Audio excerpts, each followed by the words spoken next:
एका महिलेच्या 3 सुना होत्या. तिघींनीही वेगवेगळं राहण्याचा निर्णय घेतला. घर सोडताना सासूने प्रत्येकीला एक एक गोणी देते. पहिल्या सुनेला नशिबाची गोणी, दुसऱ्या सुनेला पैशाची आणि तिसऱ्या सुनेला कष्टाची गोणी मिळते.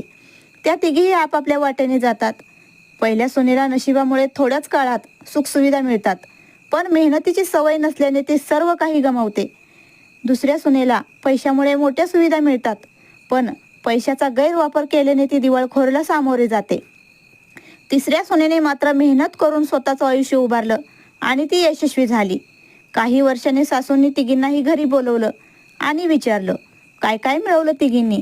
पहिल्या 2 सुना मात्र निराश होत्या, पण तिसरी सून आनंदाने म्हणाली, मी मेहनतीच्या जोरावर सर्व काही कमवलं.